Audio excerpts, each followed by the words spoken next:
O espelho, não se enganem, é uma arma coletiva. Com seus reflexos, podemos a um só tempo contemplar o passado, reconhecer o presente e projetar o que está diante de nós. Nesse intenso jogo de luzes, Edson Cardoso é uma das mais fortes imagens que o movimento negro brasileiro faz refletir. Jornalista e articulista político, ele me inspira por sua incessante disposição para a crítica, os embates diretos. Nos Estados Unidos, outros espelhos me devolvem a imagem de um africano altivo, que nos lembra da importância de histórias, das nossas histórias. Cineasta renomado, Haile Gerima me faz querer ousar, atravessar fronteiras e me apossar de narrativas que me dizem respeito. Confesso que a vontade inicial era somente de apresentá-los, mediar o encontro desses dois homens de uma geração aguerrida, que vive não só de suas promessas, mas também de suas limitações. Não cabem com perfeição no pacote idealizado dos que, como eu, têm por eles uma ternura sem fim, mas que têm nas suas vozes o eco de uma ancestralidade guerreira, sábia, amorosa, que não se encontra mais facilmente entre nós. Seguindo um desses impulsos, que soam mais como chamado do que escolha, achei que cabia a mim fazê-los falar um com o outro, olhando para o espelho de frente, reverenciando os reflexos que ele nos devolve, desejando que o futuro esteja em algum lugar além de seus contornos.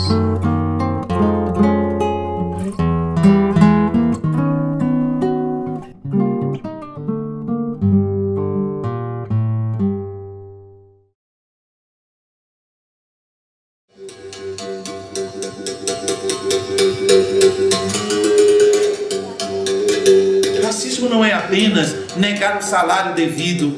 Racismo não é apenas você impedir que a pessoa tenha acesso a saneamento básico. Essa é uma dimensão terrível do racismo, mas ainda não é todo o racismo. O racismo é dizer, e além do mais, não são humanos como nós somos.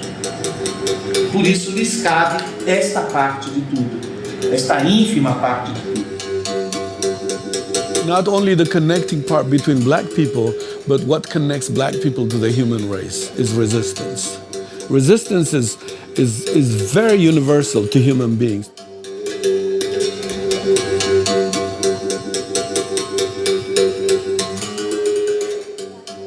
Eu pensei em um monólogo assim. Eu chamo de um monólogo do soldado com a arma fumegante, ou seja, ele acabou de disparar.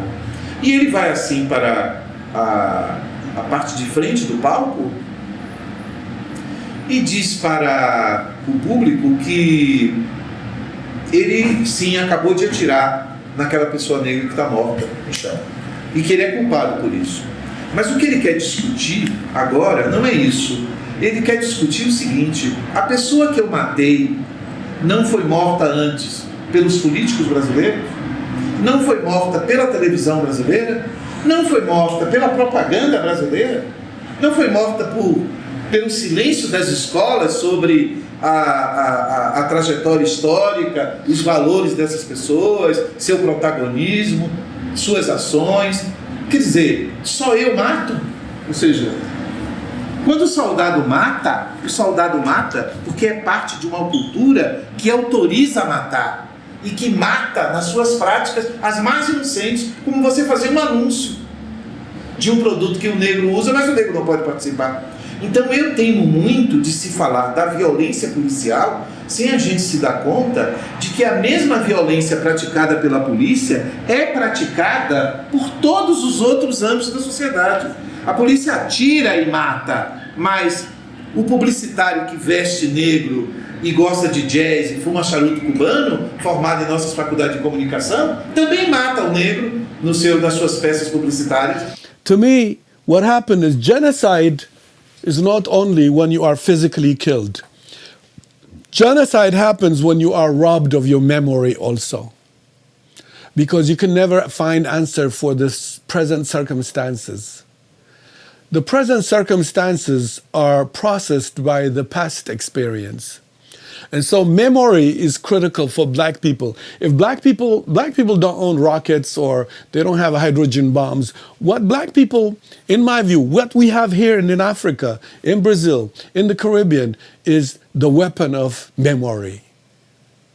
We have a powerful weapon of memory that has not only a salvation possibility for us, but for the world, because our experience dictates so. A lot of people, for example, talk about gentrification, house being taken. I'm talking about mind being robbed. Gentrification is also when you are robbed of your memory, where you cannot keep your memory anymore as a fuel to let you to live, to resist, to struggle, to transform, to be better human. All that is robbed. What do? You become susceptible to fascism. You'll be taken to any war to kill anybody.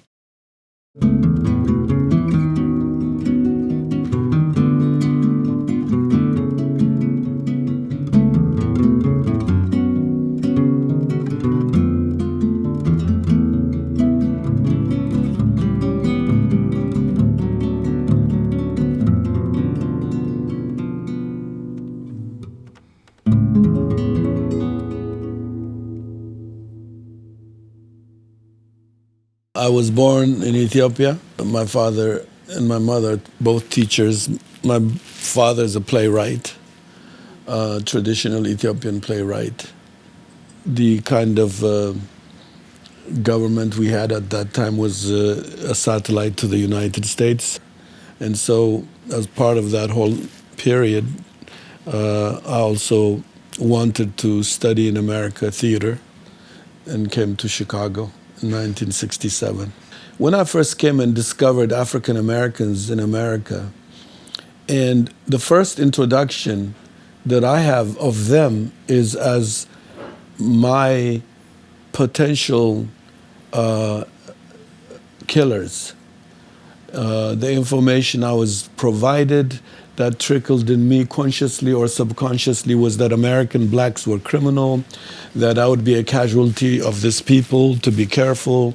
The first thing a woman who sponsored me told me was, I didn't know nothing, but she said, if the Negroes try to rob you, you give them everything, don't resist, they'll kill you.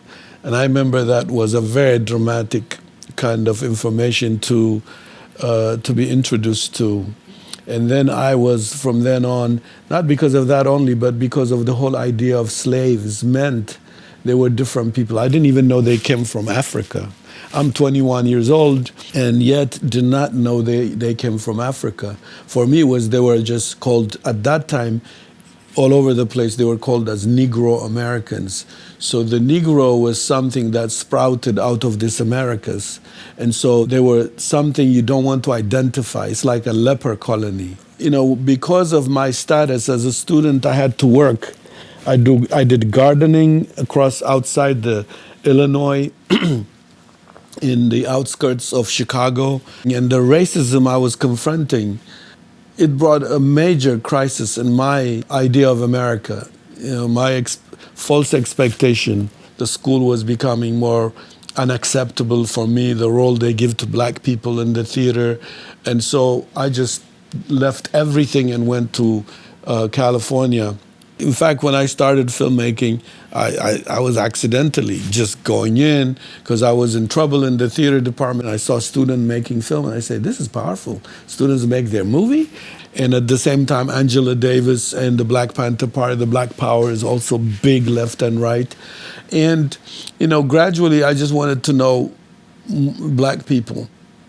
Now, once I realized through African Americans, they too came from Africa. And they obsessively cared about their origin, and they suffered for being Africans, for wearing the map of Africa in their face. That made it very, very a personal story for me. All my films is about the history of resistance in black people, because that became more important to me, because that's what I identified. I mean, if I come out alive, because they'll kill a brother here the moment one starts to see. They don't give a damn if one stays blind, since that is death within itself, and don't pose a threat to the decadent society. Once I came out of the confusion of Americanism and once I realized racism is anti-everything good, I just entered a calm planet of sustaining a film style, a filmmaking, the kind of film that interests me became very clear to me, and I became at peace with my life.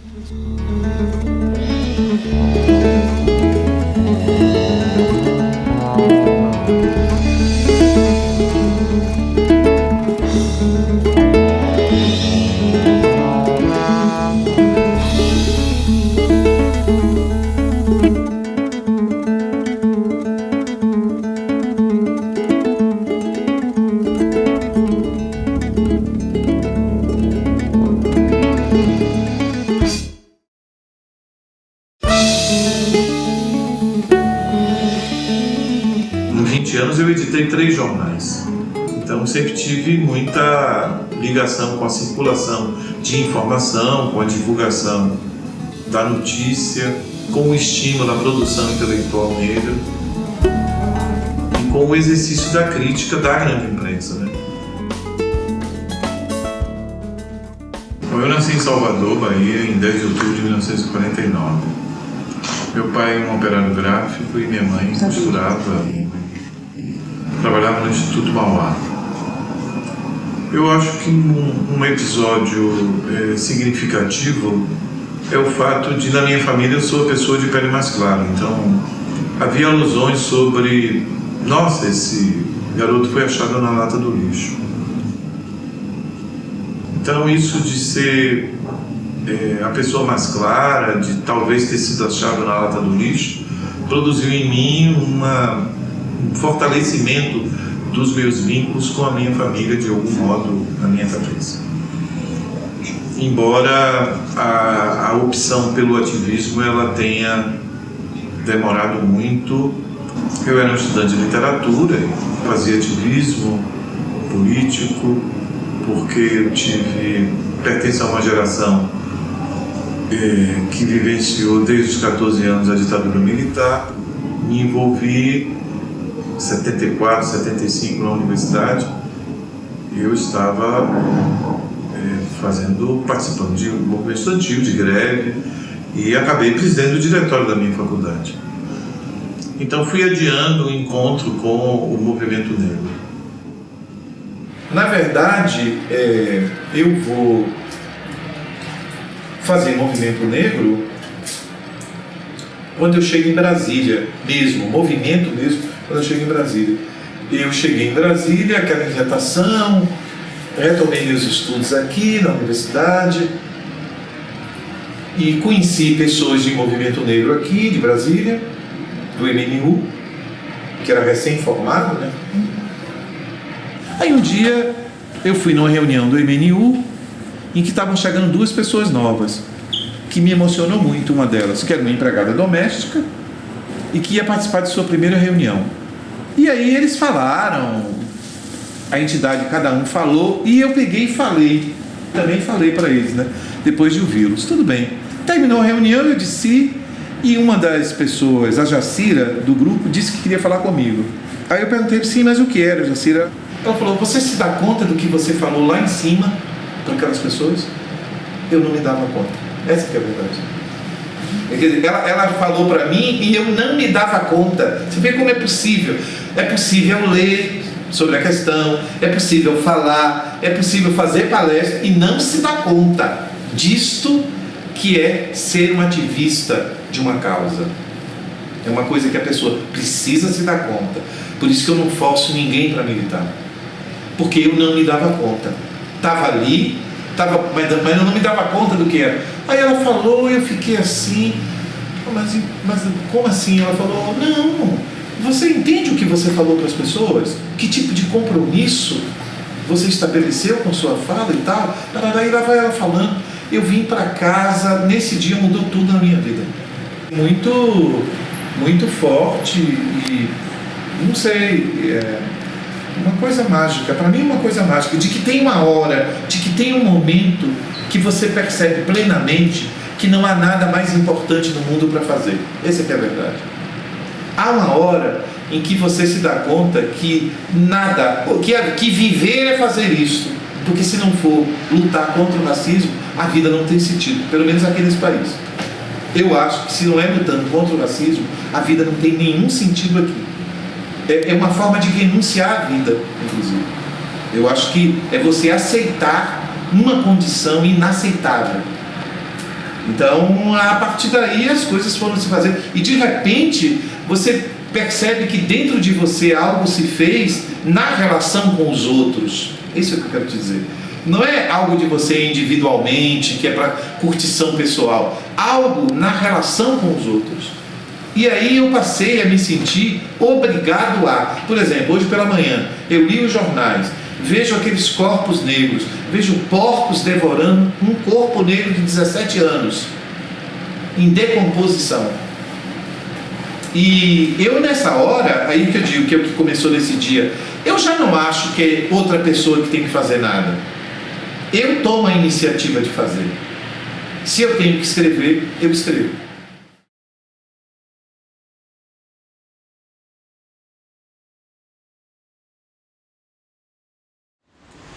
A experiência branca, ela é sempre universal. Então você tem um fato que os brancos decidem que aquilo é história e que aquilo deve servir de lição para todos os povos do mundo.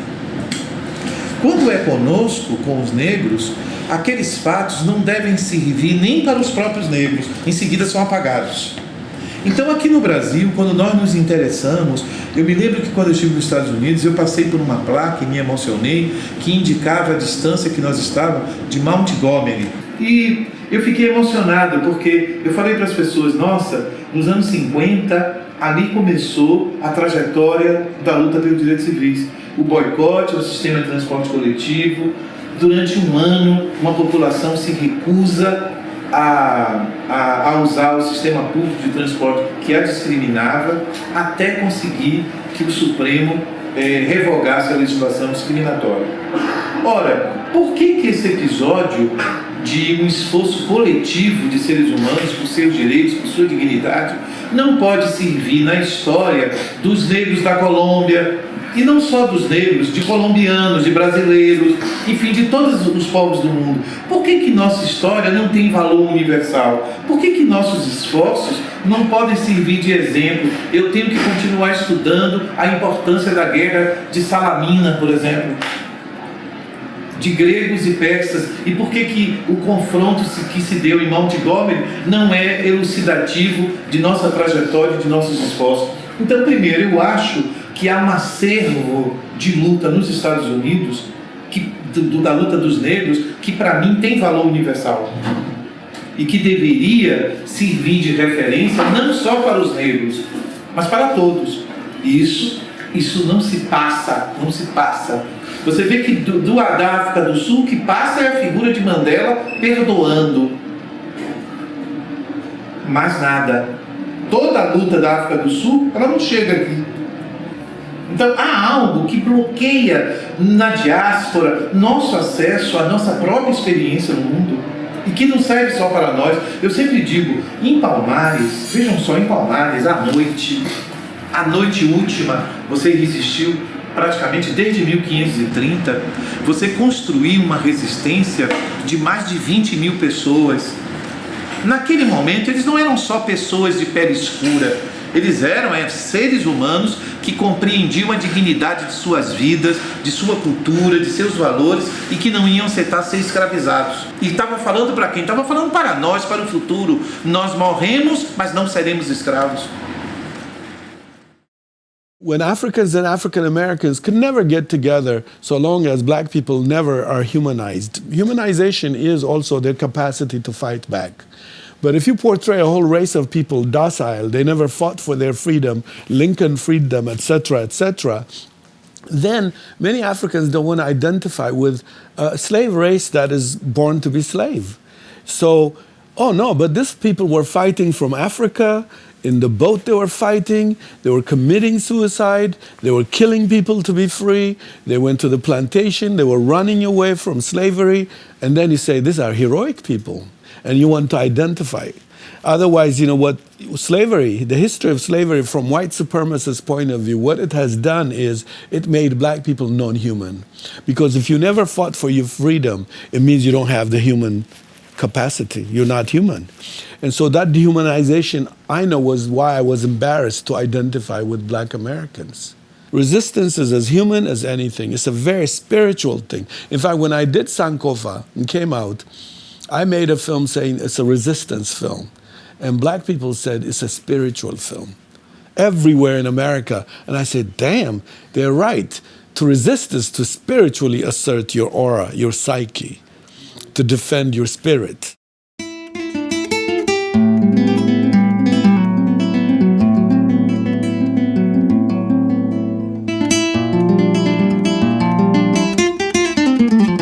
Africans are now positioned, in my view, to not be revolutionaries, whatever human beings want to be, but to take our capacity to make change, to be revolutionaries, is to me the deeper tragedy of the state of Africa. The rest is an outcome, a fallout.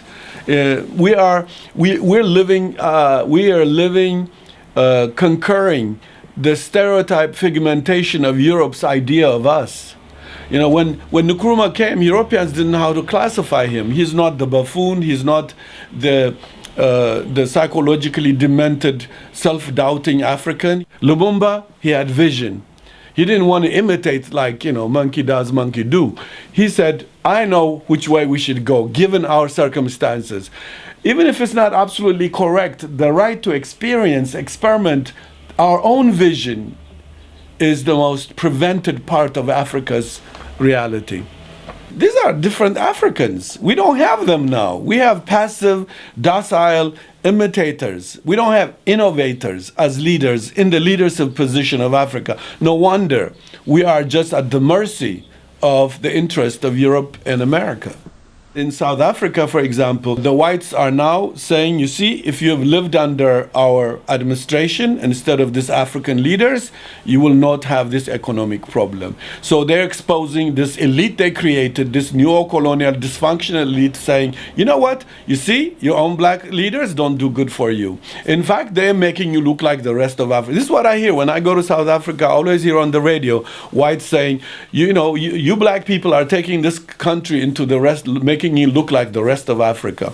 In other words, they create the elite, a dysfunctional elite. They impose those elites on top of the African people because we don't have our own visionaries that came to power. All these were cultivated, nurtured, educated, formatted like a computer disk by Europe and America and are put on top. And they're dysfunctional, and they're bandits, they're thieves, they care only about their children, they rob the country. And the whites and blacks says, well, let's rob together. But the robbery of the blacks will be published in books, not the whites. The whites is complicated. White killing, for example, if you look in the world, when America kills people, it is civilized killing. When the other people killing, it's a barbarian killing. White people's killing is civilized killing. Africans killing is barbarian killing. So even this, the way they sanitize and frame their atrocity or their crime against Africa is not as a barbarian act. It's a civilizing mission. Eles não estão preocupados com isso. Digamos assim, o destino da população negra enquanto tal não é preocupação de nenhum segmento da sociedade brasileira que não os próprios negros. Isso é, digamos assim, não há uma preocupação com, afinal de contas, como é que um país pode abrir mão assim da sua maioria de talentos, de vocações humanas, de possibilidades de crescimento, de realização.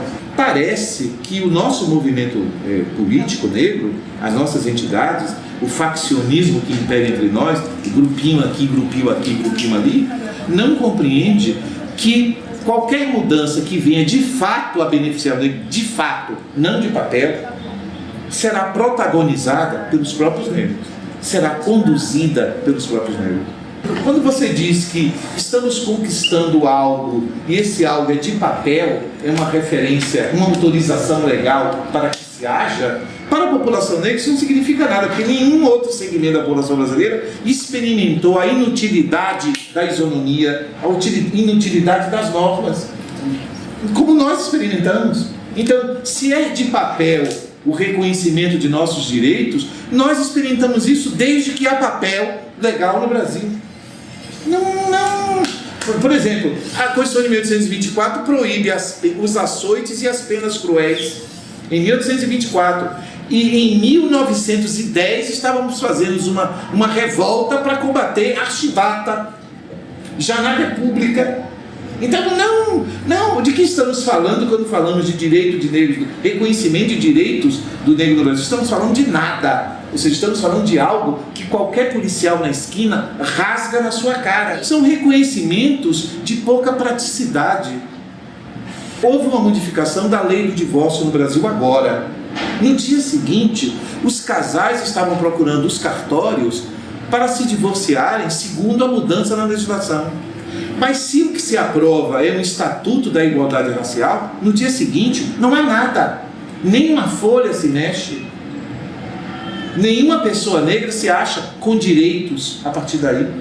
Tudo é vento. Vento que passa.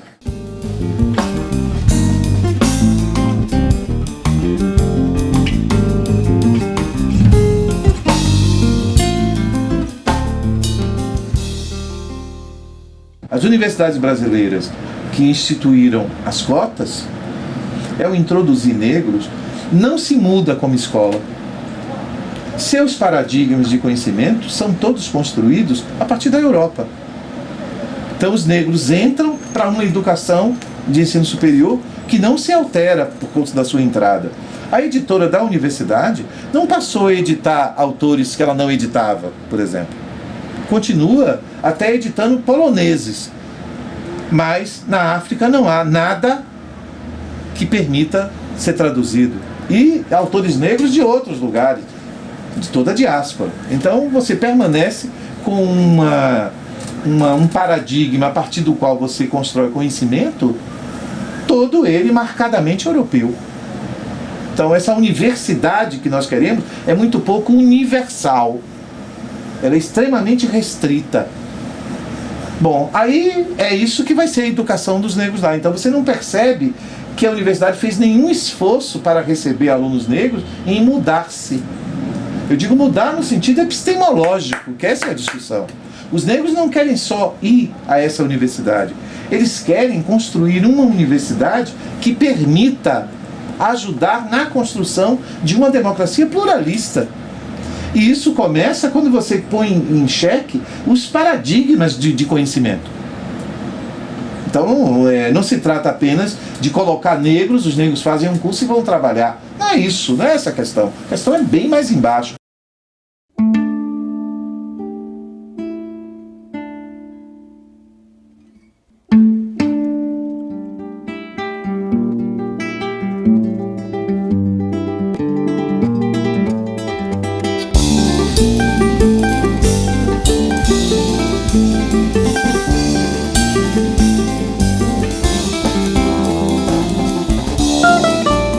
I think in America, to me, for any black struggle to not also undertake class will be too out of place in the 21st century. In a very interesting and ironic way, the Obama coming to power has activated the class consciousness in black America. They have now realized their agenda will not, be platformed by privileged people. This is amazing. I mean, this is how it has backfired. I mean, everybody wanted to see a black president, but now it has backfired to distillate and refine the class contradictions with black America, within black America. The black bourgeoisie is feudal. They are extending the lifespan of white supremacy because culturally they're not changing the vocabulary of white supremacy. They continue to even suffer. As black capitalists, they get their comings here and there and they complain, like Skip Gates was handcuffed like an ordinary black man and he said, how dare am I ordinary? Why did, I'm a Harvard, I'm PhD, how in the hell would you handcuff me? And black people are laughing, saying, you must be from some space. We live in this planet. We know this every day. And so this shows you symptomatically that black people's state, precarious position of this black fake bourgeoisie class. Yet they can buy a car, Yes, they can buy a house, they can show off luxury items like African bourgeoisies, but they do not control the bank system, the rotation of currency. If, for example, the black bourgeoisie dies, the economy of the world still goes. But kill the white capitalism, the world is coughing now already from everything they're sneezing. All the way to Africa, we're suffering for what's happening economically in Europe and America. Há papel que eu acho destinado aos brancos, mas que eles possam vir a cumprir esse papel vai ser necessário, primeiro, que eles abram mão de falar por nós. Todos os grupos sociais formam seus intelectuais, todos os grupos sociais. Essa que é a noção do intelectual orgânico. Só os negros brasileiros é que não podem ter seus intelectuais. Os brancos não admitem que nós falemos por nós mesmos.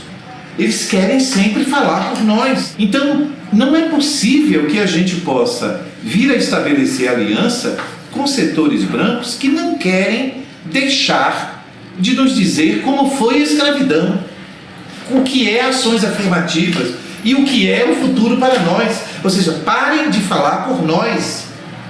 Se isso acontecer, eu acho que a gente pode até sentar e conversar bem, mas essa usurpação é inconcebível, né? É inconcebível. E você sabe que há setores de movimento negro que são capazes de conviver com isso, com essa usurpação. Eu represento um setor que não aceita isso. Quer dizer, nós queremos falar por nós não queremos ser falados por brancos. Seja ele o partido, seja ele o governo, seja ele o que for. The absence of black people in the 1960s, 1970, in the script, in the directing, in the telling of the story, certainly shortchanged the Brazilian society from diversifying the perspective of race in Brazil. So this is again looking from outside. Judging just the film outputs and the empowerment, the absence of empowering black people to be their own agents of their own story reflects bad about that society, in my view. That's the story in America. The serious black filmmakers have it hard to finish a film or to even jumpstart a film that is about historical, things to diversify the output of black expression and black representation in America. So part of what I personally use as a criteria is not that Europeans make a film about Africa, but Africans make a film about Africa also. This interests me. This is my life's work. I make films that I'm obsessed by. No Hollywood person is obsessed with Sankofa. No white person came to me saying, I'm obsessed with this film. I am obsessed. Most white filmmakers make films about something they're obsessed. Blacks do not have that luxury in America. Even when they made Roots is not about black people, it's about the agony of good liberal white people. Keep those legs going. Keep them on. I'm a Christian man and I command a Christian ship. Aye, Captain. I will not lead any man into sin.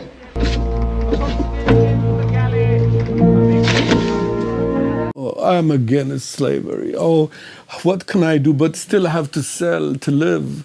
Oh, what should I do? Morally, I am. This is the history of American on slavery. Is white people's tortured soul for being against or for it. I say, I'm bored with your shit. I'm bored with liberal America. Let black man tell you. Let a black woman tell you. Then you will see a different perspective. Not your son, not your children continue to perpetuate black filmmaking.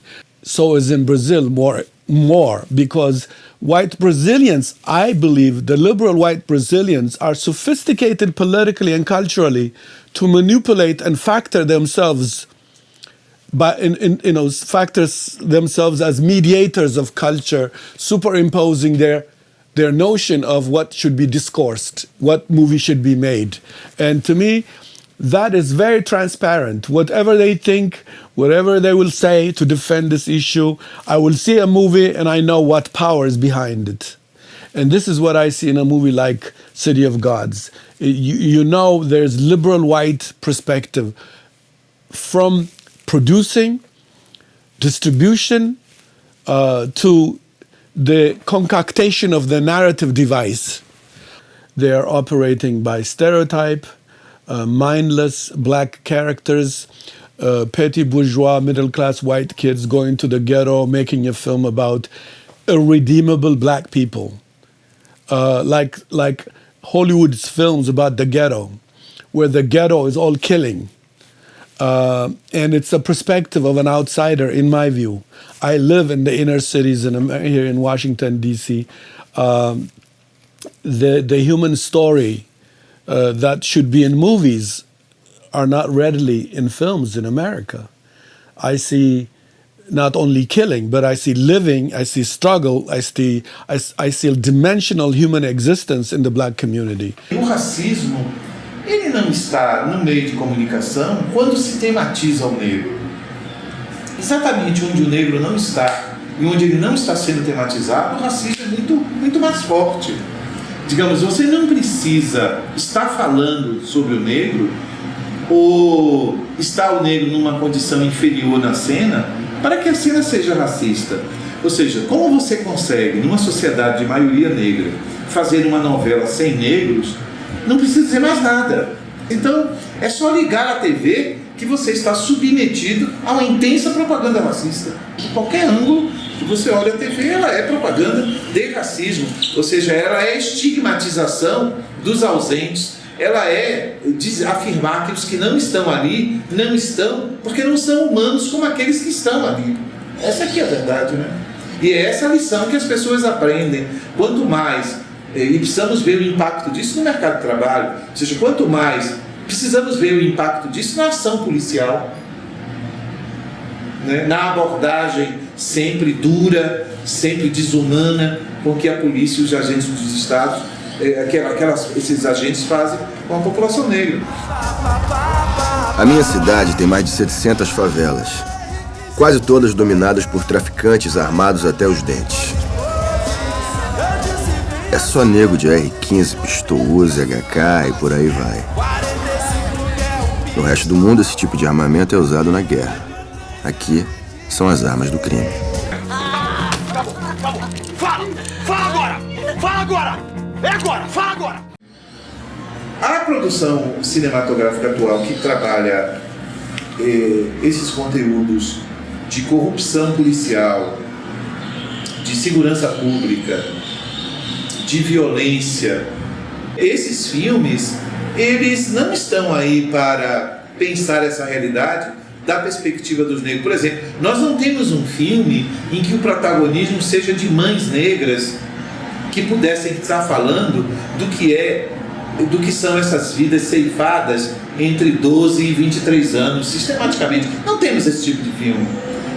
E que coloque esse protagonismo dessas mulheres que se reúnem, que buscam enfrentar policiais, que por si mesmas têm investigado responsabilidade no assassinato de seus filhos, que têm buscado articulações e denúncias de arbitrariedades policiais.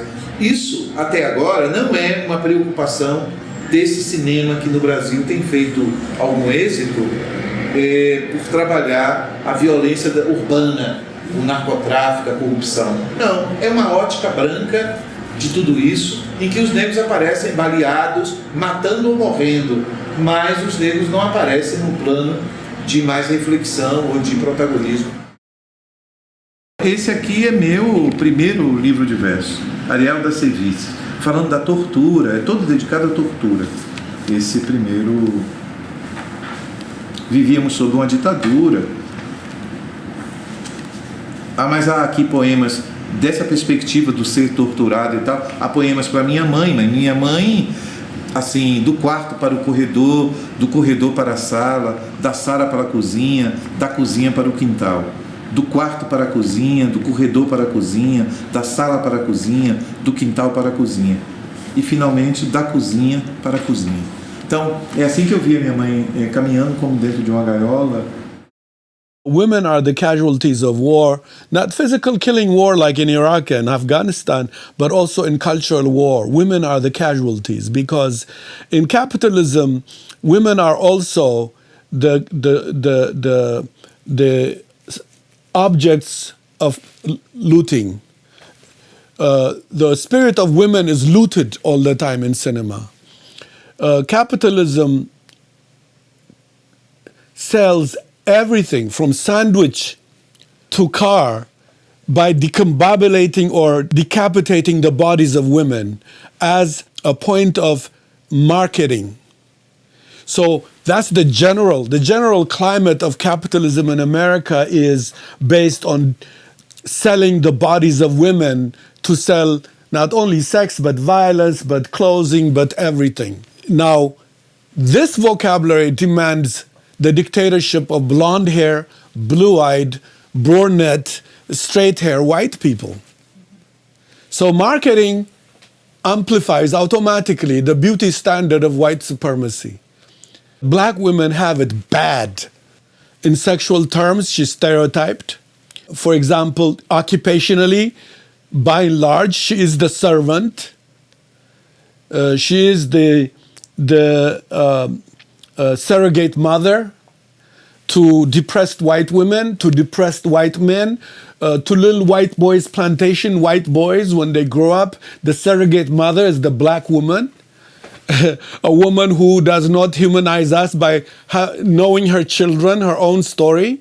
She's always loveless. We don't see her love story. She's always the midwifer of confused and searching white people. You is kind, you is smart, you is important.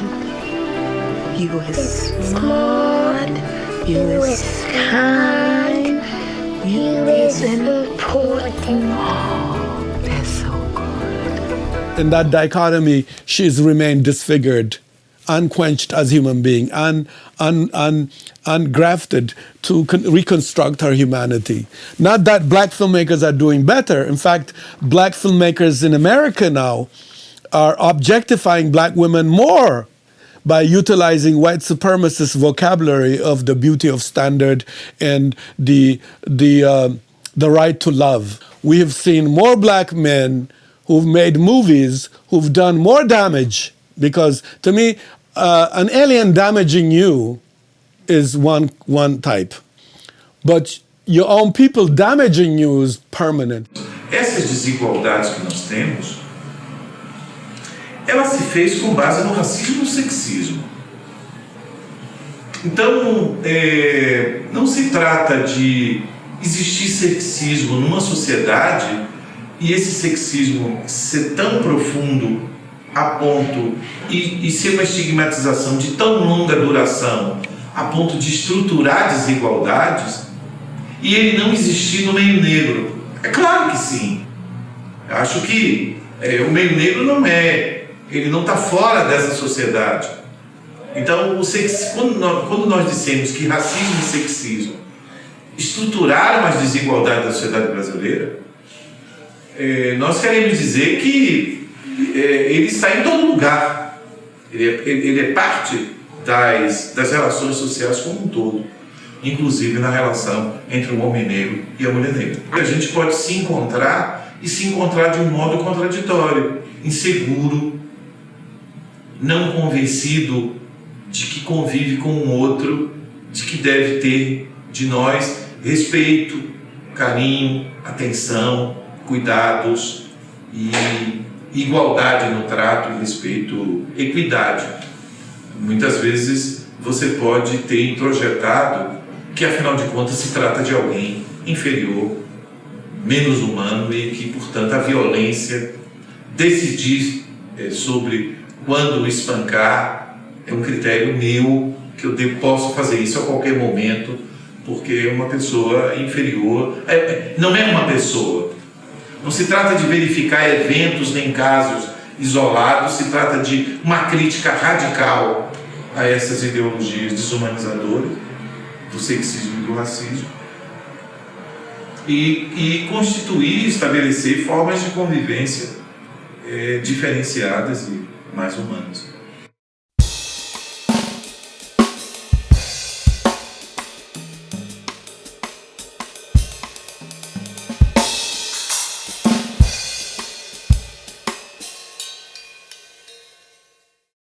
acabamos de perder um jornalista em Salvador, Hamilton Vieira, que era homossexual, e ele fez um curso comigo no CEAFRO, já há uns 10 anos, e ele fez um depoimento no curso sobre a enorme dificuldade que ele tinha como homossexual negro de encontrar um companheiro. Ele fez um depoimento em sala de aula, para todo mundo, da dificuldade de encontrar uma pessoa. Por isso que eu digo, há uma dimensão da cultura que cria essas impossibilidades, e eu penso que ele fazia referência aos lugares de encontro, aos bares, e como ele se sentia marginal nesses lugares. Eu penso que não é diferente na academia de polícia, você entende? Que não é diferente a educação que outros segmentos da sociedade recebem de resistência a aceitar, digamos assim, a convivência e a aceitação do outro estigmatizado como não humano. E isso bate dentro de relações afetivas, e isso terá componentes exclusivos, sim, de violência e de dominação. Você tem uma violência da estigmatização, da homofobia, você tem o ódio, você tem a morte, você tem o assassinato. Não sabemos até onde esse processo de desumanização nos afetou a todos. E o componente de violência e de autoviolência, na verdade, que ele desencadeia.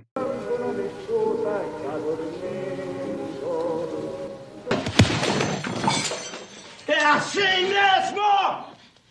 É por causa de um crioulo como você que esse lugar tá nessa merda! Chega. Viado! Safado!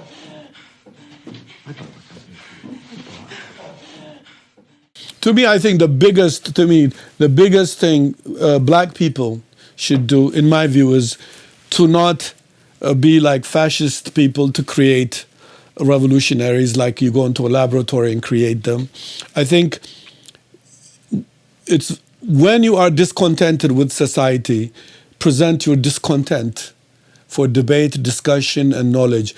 Let people do what they want to do with the knowledge. To me, that is very important. I don't like to direct people's instinct and action, what to do. We don't go into that. We say be a critical mind, be autonomous, be independent, be individualist for real. You know, because America is known, they always say, we're Americans, are individuals. The most uniformed people in the world are Americans. Uniformed. They, to a point, in pockets of where they exist, they think alike. To me, individualism is when you are possessed your body, when you take power of yourself, when you study, you learn, you do your work, you're an agent of your own consciousness by critically comparing facts, digesting facts with your own enzyme, not transgrafted, put into your mouth, chewed food, but you chew yourself your own nutrition, intellectual nutrition I'm talking about. So basically, for me, it is very important to trust people. I don't like black organizations that don't trust black people. To me, if I can do this, what I'm doing, so is other black people. What our idea is, have the information, trust the people. Let human beings know and have the knowledge. They will create the society that will impress you. You may not live to see it, but hey, the idea is, did you live allowing people to digest their own food? To eat their own choosing. Eu penso assim que, como eu falava antes, sobre essa resistência negra, eu acho que é aí que está o tesouro, é aí que está a matriz do que quer que seja que nós venhamos a realizar como coletividade. É isso que eu quero dizer. Seja lá o que for que a gente venha realizar como grupo, como coletividade, a matriz, a energia central está nessa resistência que a população negra mantém há mais de 500 anos nessa sociedade. Há algo aí que nos interessa.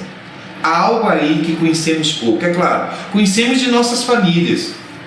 Quer dizer, eu nasci num beco, meu pai um operário gráfico, minha mãe uma costureira.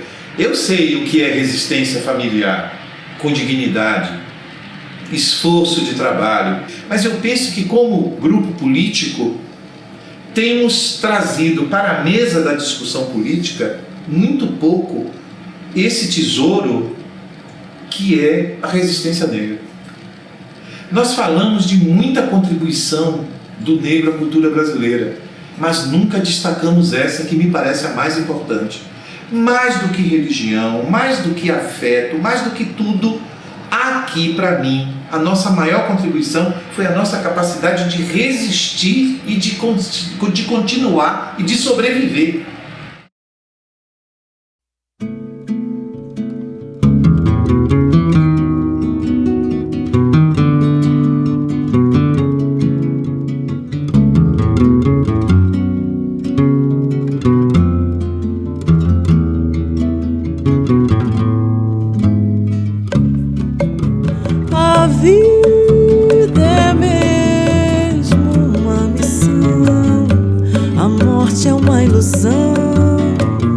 Só sabe quem viveu, pois quando o espelho é bom, ninguém jamais morreu.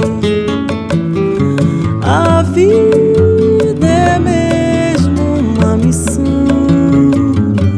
a morte é uma ilusão. Só sabe quem viveu, pois quando o espelho é bom, ninguém jamais morreu. E o meu medo maior é o espelho se quebrar. E o meu medo maior é o espelho se quebrar. E o meu medo maior é o espelho se quebrar. E o meu medo maior é o espelho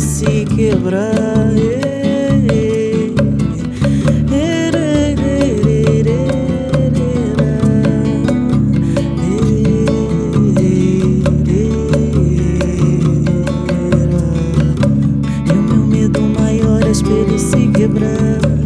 E o meu medo maior é o espelho se quebrar.